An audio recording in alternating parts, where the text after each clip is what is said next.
اعوذ باللہ من الشیطان الرجیم بسم اللہ الرحمن الرحیم اللہم صلی علی محمد وآل محمد وعجل فرجہم۔ حضرت یوسف علیہ السلام نے آخر وقت میں وصیت کے طور پر شیعوں کو اور اہل بیت کو جمع کر کے یہ پیشین گوئی دی کہ آپ لوگوں پر سخت حالات آئیں گے، مردوں کو قتل کیا جائے گا، عورتوں کے پیٹ چاک کیے جائیں گے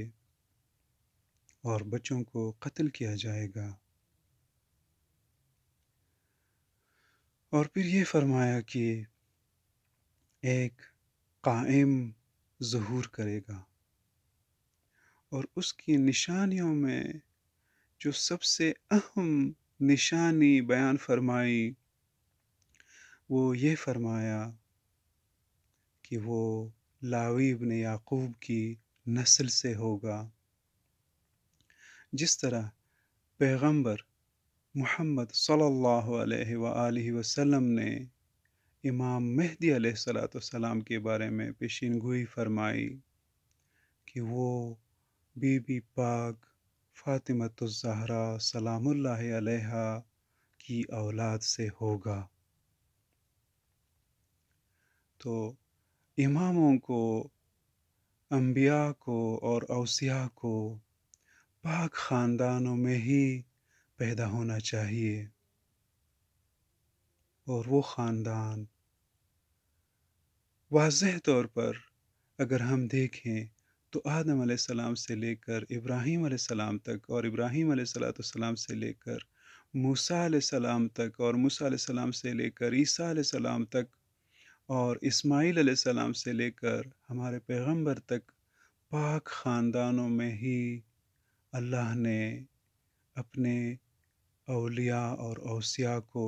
چنا اور اپنے انبیاء کو چنا۔ اب اگر ہم دیکھیں تو عام طور پر جو حاکم ہوتے ہیں وہ ایسی قوم کہ جس قوم میں ترقی کے امکانات بہت زیادہ ہو اور ان سے خوف محسوس کر رہا ہو، تو حاکم ان قوموں کو کچل دیتا ہے، ان کو اذیت دیتا ہے، ان پر ظلم کرتا ہے۔ تو فرعون اور فرعون کے قوم کرنے والوں کا بنی اسرائیل پر ظلم یہ کوئی انوکھی بات نہیں ہے، لیکن کیا فرعون نے اپنی قوم کے لیے کوئی برائی نہیں سوچی تھی؟ اگر قرآن پر غور کریں تو قرآن میں یہ اشارہ بھی ملتا ہے کہ اس نے اپنی رعایا کو گروہوں میں تقسیم کر دیا تھا۔ یہ جو آج کل ڈیوائڈ اینڈ رول ہمیں سنایا جاتا ہے کہ آپ تقسیم کریں اور پھر آپ حکومت کر سکتے ہیں، تو اس کا عملی طور پر جو ذکر ہے وہ قرآن میں فرعون کی طرف ہی یہ نسبت ہے کہ اس نے اپنی رعایا کو ایسے تقسیم رکھا تھا، تو یہ اپنی حکومت کو باقی رکھنے کے لیے اس نے کیا تھا۔ اب موسیٰ علیہ السلام جب پیدا ہو رہے تھے، پیدائش کے وقت موسیٰ علیہ السلام کی والدہ کو سخت خوف تھا کہ کہیں میرے بیٹے کو قتل نہ کیا جائے، تو وحی آ گئی کہ اسے صندوق میں رکھ کر دریا میں ڈال دیا جائے اور دریا میں بہایا جائے۔ اور پھر عجیب طریقے سے موسیٰ علیہ السلام کو پھیر کر اللہ نے اپنے دشمن اور موسیٰ علیہ السلام کے دشمن کی طرف ہی پھیر دیا، یعنی اللہ ایک عجیب سنت کی بنیاد رکھ رہے ہیں کہ اپنے منجی کو اپنے دشمن اور اپنے منجی کے دشمن کے گھر میں ہی پروان چڑھانا چاہتے ہیں. اپنے دشمن اپنے منجی اور اپنے دشمن کے گھر میں ہی پروان چڑھانا چاہتا ہے. ابھی اگر دیکھا جائے تو اللہ تعالیٰ کا دشمن کیسے ہیں؟ فرعون اللہ تعالیٰ کا دشمن کیسے ہیں؟ اس لیے ہیں کہ وہ اپنے آپ کو رب مانتا ہے، دوسرے لوگوں کو عبادت کا حکم دیتا ہے اور یہ کہتا ہے کہ میرے علاوہ کسی اور کو رب آپ مان ہی نہیں سکتے. اور موسیٰ علیہ السلام کا دشمن کس طرح ہے؟ وہ اس طرح ہے.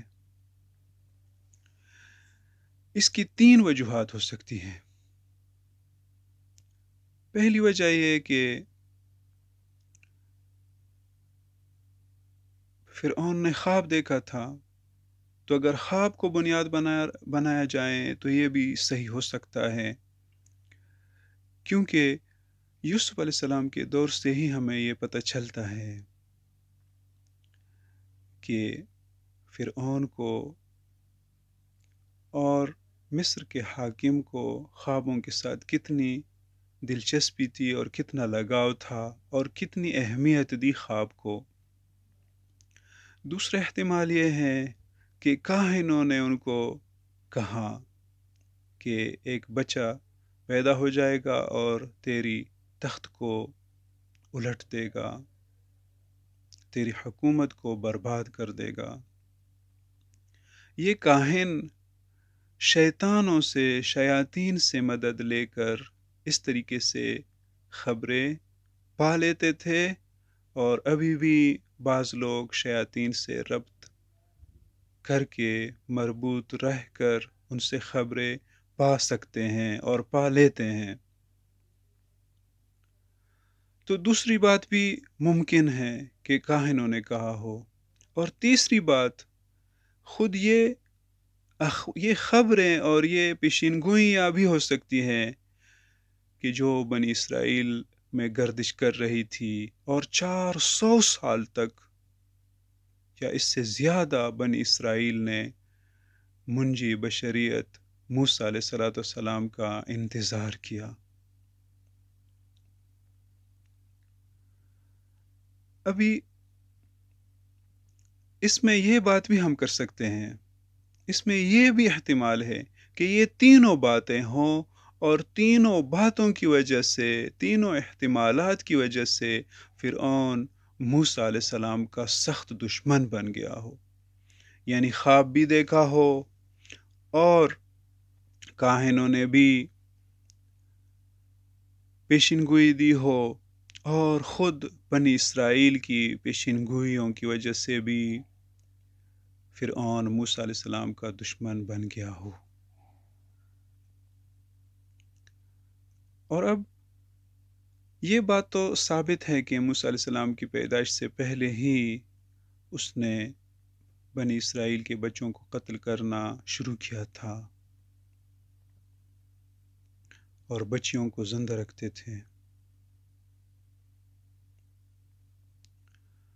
اب اگر ہم یہ قرآن پر غور کریں اور دیکھیں تو اس میں صرف یہی جو آیات ہیں یہ ہمیں اس طریقے سے بتا رہی ہے کہ موسیٰ علیہ السلام کی پیدائش کے وقت بھی فرعون اور آل فرعون بنی اسرائیل کے بچوں کو قتل کر رہے تھے اور ان کی عورتوں کو زندہ رکھتے تھے اور بچیوں کو زندہ رکھتے تھے. کیوں زندہ رکھتے تھے؟ خدمت کے لیے زندہ رکھتے تھے. لیکن جو 3 آیات ہیں ان 3 آیات میں پھر ہمیں یعنی تاریخ ابتدا جو قتل کی ہوئی اس کی طرف کوئی اشارہ نہیں ملتا. پہلی آیت یہ ہے وَإِذْ نَجَّيْنَاكُم مِّنْ آلِ فِرْعَوْنَ يَسُومُونَكُمْ سُوءَ الْعَذَابِ يُذَبِّحُونَ أَبْنَاءَكُمْ وَيَسْتَحْيُونَ نِسَاءَكُمْ وَفِي ذَلِكُمْ بَلَاءٌ مِّن رَّبِّكُمْ عَظِيمٌ۔ اس آیت میں سخت عذاب کا ذکر ہے کہ فرعون سخت عذاب دیتا تھا اور تمہارے بچوں کو ذبح کرتا تھا اور تمہاری عورتوں کو زندہ رکھتا تھا، اور ہم نے نجات دی۔ تو اس سے یعنی ابتدا کا پتہ نہیں چلتا۔ اب جو دوسری آیت ہے اس میں یہ ہے کہ قال الملأ من قوم فرعون کے دربار کے با اختیار لوگوں نے یہ کہا اتذر موسیٰ وقومہ، کیا تم موسیٰ علیہ السلام اور موسیٰ علیہ السلام کی قوم کو چھوڑ دو گے لیفسدوا فی الارض، تاکہ زمین میں فساد برپا کریں، ویذرک وآلہتک، اور وہ لوگ تجھے چھوڑ چکے ہیں اور تمہارے معبودوں کو بھی چھوڑ چکے ہیں۔ اب ایسی صورت میں یہ لوگ چاہتے تھے کہ فرعون موسیٰ اور موسیٰ کے قوم کے مردوں کو یا تمام قوم والوں کو قتل کریں، لیکن فرعون نے جواباً یہ کہا قال سنقتل ابناءہم، جس طرح پہلے ہم قتل کرتے تھے ان کے بچوں کو، اسی طریقے سے ان کے بچوں کو ہم قتل کرتے رہیں گے،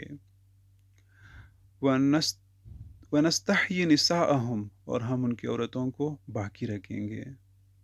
وَإِنَّا فَوْقَهُمْ قَاهِرُونَ، یعنی یہ جو تم لوگ قتل کا مشورہ دے رہے ہیں، قتل نہیں کریں گے، کیوں؟ اس لیے کہ ہم مسلط ہیں، ہم ان پر غلبہ رکھتے ہیں، ہم طاقتور ہیں، تو ہمیں قتل کی ضرورت نہیں ہے، ہمیں خدمت کی بھی تو ضرورت ہے۔ تو اس سے بھی یہ پتہ نہیں چلتا کہ کب سے قتل شروع کیا ہے فرعون نے، اور یہ دعوت کے بعد دوبارہ فرعون کا حکم آیا ہے، یعنی ہم دوبارہ ان کو قتل کریں گے، یعنی اس طریقے سے آیات پر اگر غور کرے تو سمجھ میں آتا ہے کہ ایک بار حکم پہلے تھا، پھر احتمال یہ ہے، احتمال قوی کہ پھر قتل کو چھوڑ دیا تھا، اور اب دوبارہ جب دعوت میں فرعون نے محسوس کیا کہ یہ تو طاقتور ہو رہے ہیں، تو اس طریقے سے دوبارہ قتل کا حکم دیا۔ تیسری آیت کس طرح ہے؟ وہ اس طرح ہے کہ فَلَمَّا جَاءَهُمُ الْحَقُّ مِنْ عِنْدِنَا قَالُوا اقْتُلُوا أَبْنَاءَ الَّذِينَ آمَنُوا مَعَهُ وَاسْتَحْيُوا نِسَاءَهُمْ، جب ہماری طرف سے ان کے پاس حق آ گیا، قالوا، تو انہوں نے حق کو قبول نہیں کیا، کیا کہا؟ اقتلوا ابناء الذین آمنوا معہ، یعنی موسیٰ علیہ السلام کے ساتھ جن لوگوں نے ایمان لایا ہے ان کو قتل کریں اور ان کی عورتوں کو زندہ رکھیں۔ اب اگر یہ وہی با اختیار درباریوں کا مشورہ اگر ہو تو اس میں پھر ایک ہی حکم سمجھ میں آتا ہے، اور اس میں بنی اسرائیل ہی کے بارے میں یہ حکم ہے کہ آپ قتل کریں ان کے بچوں کو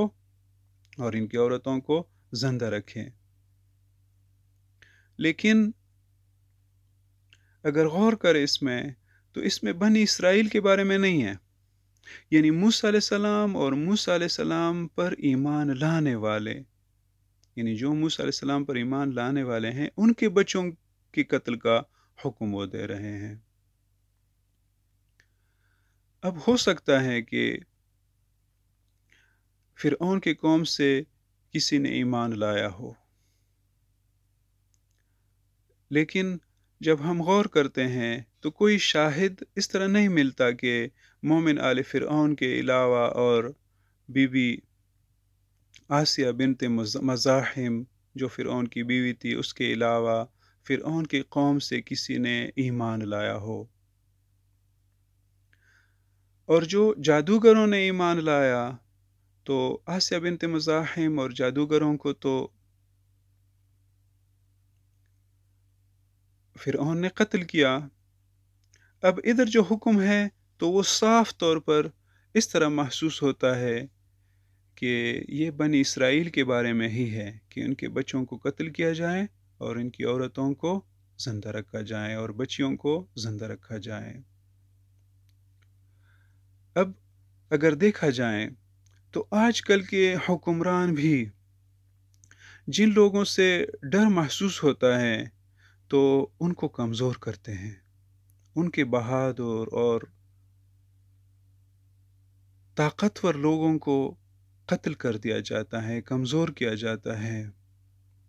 اور جس طریقے سے فرعون نے اپنی رعایا کو اور بنی اسرائیل کو اس طریقے سے تقسیم کیا تھا کہ بنی اسرائیل اور فرعون کے قوم میں الگ سے ایک دراڑ ڈال دی تھی کہ وہ الگ الگ گروہ تھے، اسی طریقے سے آج کل بھی حکمران لوگوں کو کمزور کر کے تقسیم کر کے اپنی حکومت کو بچا لیتے ہیں، لیکن اللہ کا وعدہ پورا ہو جائے گا۔ جس طرح فرعون باقی نہیں رہا، اسی طریقے سے ان حکمرانوں کی حکومت بھی باقی نہیں رہے گی۔ جس طرح اللہ کے ولی یوسف علیہ السلام کی پیشین گوئی پوری ہو گئی، اسی طریقے سے پیغمبر ہمارے نبی اکرم صلی اللہ علیہ وآلہ وسلم کی پیشین گوئی امام مہدی علیہ السلام کے بارے میں بھی پوری ہو جائے گی، اور امام مہدی علیہ السلام زمین کو عدل اور انصاف سے بھر دے گا۔ کس طرح بھر دے گا؟ اس طرح جس طرح یہ ظالم لوگ زمین کو ظلم اور جور سے بھر رہے ہیں، اسی طریقے سے امام مہدی علیہ السلام زمین کو عدل اور انصاف سے بھر دے گا۔ اللہم صلی علی محمد وآل محمد وعجل فرجہم۔